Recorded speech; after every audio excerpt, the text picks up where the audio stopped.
नमस्कार साथियों, स्वागत है आप सभी का हमारे YouTube चैनल पर। कैसे हो आप सभी। तो आज अपन बात करेंगे कि EPS 95 पेंशन योजना के बारे में कि EPS 95 पेंशन योजना में अब 7,500 रुपये पेंशन होने वाली है। आप सभी को पता है कि EPS 95 योजना में काफ़ी दिनों से, लंबे समय से लगातार मांग बढ़ती जा रही है कि पहले पेंशन 1,000 रुपये थी, 1,000 रुपये से बढ़ा करके उसको 3,000 रुपये कर दी गई है।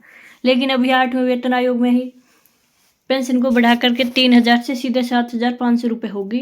अब पेंशन धारकों के हित में केंद्र सरकार ने, हाई कोर्ट ने निर्णय ले लिया है कि अब पेंशन धारकों के हित में हर महीने 7,500 पेंशन मिलेगी।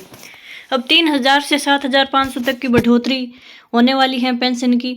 और किसको लाभ मिलने वाला है ये भी अपन जान लेते हैं कि लाभ किसको मिलेगा कि 78 लाख पेंशन धारकों को सीधा तौर पे लाभ मिलेगा।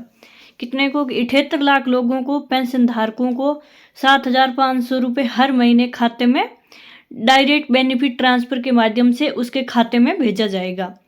अब सरकार ने निर्णय ले लिया है कि 3,000 से उसका आर्थिक स्थिति दयनीय रहती है और उसको आर्थिक स्थिति को सुधारने के लिए हर महीने 7,500 रुपये खाते में भेजे जाएंगे। तो आप वीडियो को लाइक, शेयर, सब्सक्राइब जरूर करें और अपन आगे चलते हैं और बात करते हैं EPS 95 7,500 पेंशन के बारे में। आप सभी को पता है कि EPS 95 पेंशन को बढ़ाकर अब 7,500 रुपये करने का मुद्दा संसद में फिर से उठाया गया है और सरकार ने यह भी स्पष्ट रूप से कहा कि धन की कमी के कारण अभी कोई प्रस्ताव नहीं है और जब तक EPS फंडिंग संरचना में परिवर्तन नहीं होता तो न्यूनतम पेंशन 1,000 ही रहेगी। अब फिर से ये बड़ा सवाल उठ रहा है कि क्या निजी क्षेत्र के कर्मचारियों को आखिरकार 7,500 की EPS 95 पेंशन मिलेगी। और यह मामला संसद में उठा था और सरकार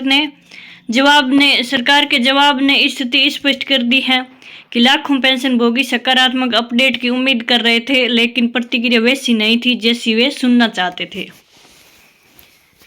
अब आगे आता है कि वास्तव में संसद में क्या हुआ था कि 1 दिसंबर 2025 को शीतकालीन सत्र के दौरान सांसद सुरेश गोपीनाथ महंत्रे ने श्रम मंत्रालय से पूछा कि क्या न्यूनतम पेंशन 1,000 से बढ़ाकर 7,500 की जाएगी।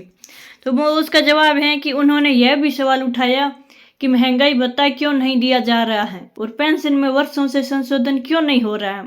तो यह सरकार इस योजना को अधिक जीवन योग्य बनाने के लिए कोई कदम उठाने की योजना बना रही है। तो अब है कि EPS 95 सिस्टम कैसे काम करता है। तो EPS 95 है वो 80 लाख से अधिक पेंशन भोगियों को कवर करता है और जिसमें यह निजी क्षेत्र के श्रमिकों के लिए भारत की सबसे बड़ी पेंशन प्रणाली बन गई है। और यह 2 योगदानों पर काम करता है, जैसे कि नियोक्ता से 8.33% और केंद्र सरकार से 1.16%। यह है 15,000 तक के वेतन पर। अब 2014 में न्यूनतम पेंशन है वो 1,000 रुपये से शुरू की गई थी और जिसके बारे में कई लोगों का कहना है कि यह आज की जीवन यापन की लागत के अनुरूप नहीं है 1,000 रुपये। अब आगे चलते हैं और बात करते हैं कि पेंशन भोगी क्या मांग कर रहे हैं कि EPS 95 पेंशन भोगी वर्षों से विरोध प्रदर्शन और याचिकाएं दायर कर रहे हैं और उनकी मांग है वो अपन देखते हैं कि न्यूनतम पेंशन है वो न्यूनतम पेंशन को 7,500 से 9,000 की जाए। सरकारी कर्मचारियों की तरह नियमित महंगाई भत्ता, उच्च पेंशन बहाली और एक अधिक अद्यतन और रहने योग्य योजना। अब सरकार ने क्या कहा है इसके बारे में वो भी जान लेते हैं कि राज्य मंत्री शोभा करंदलाजे ने स्पष्ट किया है कि फिलहाल पेंशन बढ़ाने का कोई प्रस्ताव नहीं है और 2019 के अंतिम मूल्यांकन के अनुसार EPS फंड घाटे में है। अब वित्त पोषण संरचना को ठीक किए बिना पेंशन बढ़ाने से फंड की स्थिति खराब हो सकती है और यह असली सच्चाई है कि सिस्टम के पास पर्याप्त धन नहीं है।